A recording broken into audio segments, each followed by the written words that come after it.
यद्विद्या दर्पिणायते गुरुः पन्थिनो नित्यं ज्ञानदर्शननायका चारित्राणो गम्भीरा मोक्षमार्गोपदेशिका मोक्षमार्गोपदेशिका। जो लोग अनंत अनंत सिद्ध परमेष्टि भगवान की 1008 श्री शांतिनाथ भगवान की 1008 श्री चिंतामणि पारसनाथ भगवान की 24 तीर्थंकर भगवान की गणाचार्य गुरुवरेश्वर विराग सागर जी महाराज की परम पूज्य आचार्य भगवान विशुद्ध सागर जी महाराज की पूज्य श्रमणी गणी आरिका एक्सपायर विशाल श्री माता जी की समस्त आरिका संघ की। आज का यह उत्तम सत्य धर्म का दिन है।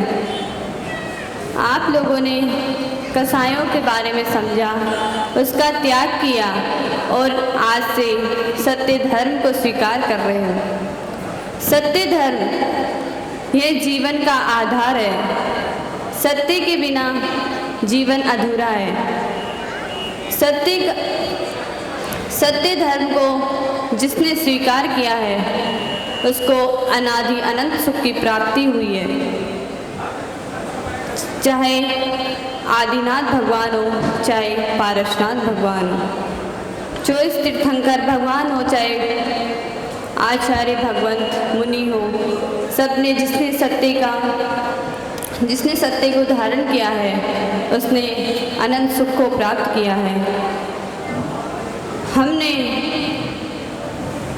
एक इंद्रिय में से लेकर पंचेंद्रिय तक सभी जीवों को जानते हैं। एक इंद्रिय में पृथ्वी का एक, जल का एक, अग्नि का एक, वायु का एक, वनस्पति का एक, सब जो जीव थे उनके पास वचन वर्गणाएं नहीं थी। जब 2 इंद्रिय पर्याय में हुआ तब भी उसके पास सत्य नहीं था। 3 इंद्रिय में भी सत्य नहीं है। और जब पंचेंद्रिय मनुष्य पर्याय में हमें वचन वर्गणाएं मिली हैं, हम उसका सदुपयोग करें। हम उसका दुरुपयोग करते हैं और हमें दुर्गतियों में जाना पड़ता है। सत्य हम ऐसा बोलें जो हित का हो, मित का हो, प्रिय वचन। हम हित मित प्रिय वचन बोलेंगे।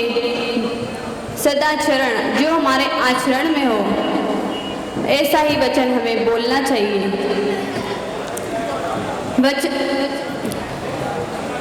जो हित मित प्रिय वचन नहीं बोल पाता है उसे या तो मौन रहना चाहिए। मौन ही उसके लिए सर्वोपरि है।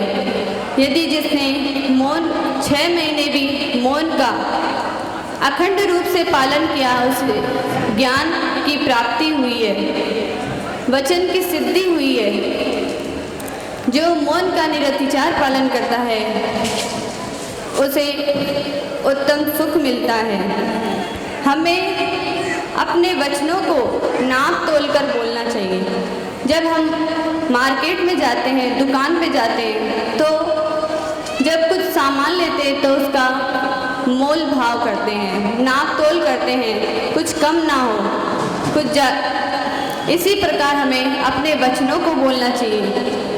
हम वचन क्रोध में आकर दुर्वचन बोलते हैं, भय में आकर असत्य वचन बोलते हैं, और भय से, अहंकार से और लोभ में आकर हम दुर्वचन बोलते हैं जो हमारी दुर्गति के कारण होते हैं। जो सद्गति में मनुष्य पर्याय ये दुर्लभता से प्राप्त हुई है।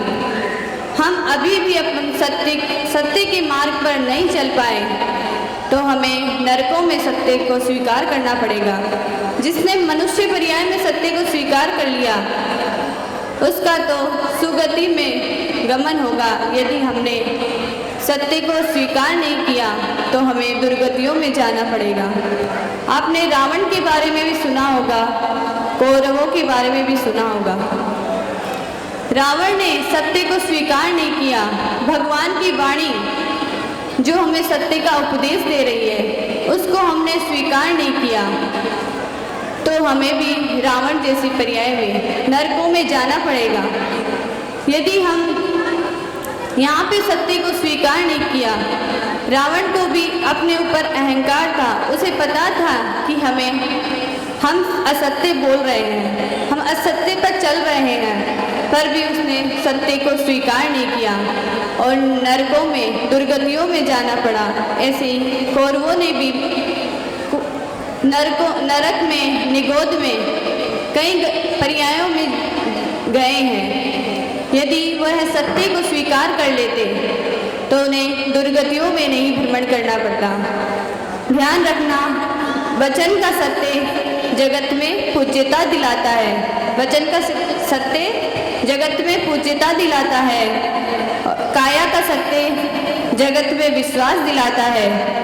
काया का सत्य जगत में विश्वास दिलाता है और चैतन्य का सत्य हमें परमात्मा बनाता है। चैतन्य का सत्य हमें परमात्मा बनाता है। यदि हम अपने वचन पर कंट्रोल करेंगे, हम सत्य वचन बोलेंगे तो हमारे धर्म का भी पालन होगा और हमारी आत्मा का भी कल्याण होगा। एक बार शेर था, शेर और एक मनुष्य था। मनुष्य बहुत गरीब था। वह आत्महत्या के लिए जा रहा था जंगल में। तो वह सोचता है कि मैं आत्महत्या कर लेता हूँ, मेरे पास इतना धन नहीं है कि मैं अपनी पुत्री का विवाह कर सकूं। तो वह जंगल में जाता है और उसे शेर मिलता है। तो वह शेर से घबराता नहीं है। वह बोलता है कि तुम्हें भक्षण करना है तो हमारा भक्षण कर लीजिए। तो वह शेर बोलता है कि तुम इतने निडर हो कि लोग तो मृत्यु से डरते हैं और तुम्हें मृत्यु का भी डर नहीं है। कि हाँ, मैं सोचता हूँ कि मैं कुछ करके जाऊँ, हम किसी के लिए कुछ करेंगे तो हमें रहेगा कि हमने कुछ, अभी तुम मेरा शिकार करोगे तो मैंने किसी को भोजन दिया है। तो वह सोचता है कि तुम मेरा भक्षण कर लो। तो वह बोलता है क्यों? तो वो कहता है मैं बहुत गरीब हूँ, मेरे पास धन नहीं है और मुझे पुत्री का विवाह करना है। तो वह बोलता है मैंने तो बहुत लोगों का शिकार किया है, उनके आभूषण रखे हैं गुफा में, तो तुम ले लो और अपनी पुत्री का विवाह कर दो। पर ध्यान रखना, जब तुम अपनी पुत्री का विवाह करो तो मुझे ज़रूर बुलाना। तो वह कहता है ठीक है, मैं ज़रूर बुलाऊंगा। जब वह अपनी पुत्री का विवाह धूमधाम से करता है तो उसे ध्यान आता है कि मैंने शेर से वादा किया था कि मैं तुझे ज़रूर अपनी पुत्री के विवाह में बुलाऊंगा। तो वह उसकी पुत्री के विवाह में आता है। तो सब लोग उससे शेर से डरते हैं। तो वह सोचता है कि शेर आ रहा है, तो उन्हें सब लोग घबराते हैं। पर वो जो व्यक्ति था वह कहता है क्यों शेर से तुम लोग क्यों डर रहे हो, वह तो गधा है। तो वह शेर जो उसने जो वचन कहते वो शेर सुन लेता है। तो वह उसी कदमों जिस ओर आया था वह वापस लौट जाता है। फिर वह जब उसके पास पैसे खत्म हो जाते हैं उस व्यक्ति के पास, वह वापस शेर के पास जाता है। तो वह कहता है, वह बहुत गुस्से में रहता है और उस व्यक्ति से कहता है कि तुम मुझे पैसे दे। व्यक्ति शेर से बोलता है कि तुम मुझे पैसे दे दो, मुझे पैसे चाहिए। तो वह कहता है पहले एक काम करो, मेरी गर्दन पर तुम तलवार चलाओ। तो वह सोचता है कि क्यों ऐसा, ये शेर क्यों बोल रहा है मुझसे। तो वह कहता है नहीं, मैं कह रहा हूँ नहीं तो तुझे मैं मार दूँगा। तो वह उसके गर्दन पर तलवार चला देता है। तो वह बोलता है कि इसका मैं 7 दिन बाद जवाब दूंगा। तो वह 7 दिन बाद वह शेर के पास वो व्यक्ति वापस आता है। वह बोलता है कि अब आप बोल रहे थे मैं 7 दिन बाद जवाब दूंगा, आप बताइए क्या कह रहे थे। तो जो उसने तलवार चलाई थी उसका घाव भर जाता है। पर वह कहता है जो तुमने तलवार चलाई थी उसका घाव तो भर गया, लेकिन जो तुमने वाणी बोली थी, कर्कश वचन बोले थे, उसका हृदय में जो घाव लगा था वह अभी तक नहीं भर पाया। ये बात सबको समझ में आई कि बस ऐसा क्यों कहा? क्योंकि अपन शब्द से कुछ भी कह देते हैं, जो वचन हमने कहे उसका घाव कभी नहीं बढ़ता। शस्त्र का घाव तो कभी भी भर जाएगा, और जो वाणी के जो बाण के रूप में जो बात कही थी उसके घाव जन्म जन्मांतर हमें दुर्गतियों में भटकाते हैं। इसलिए हमें सत्य को स्वीकार करना चाहिए। अभी नहीं तो नरकों में जाके, त्रियंच पर्याय में जाके सत्य को स्वीकार करना होगा।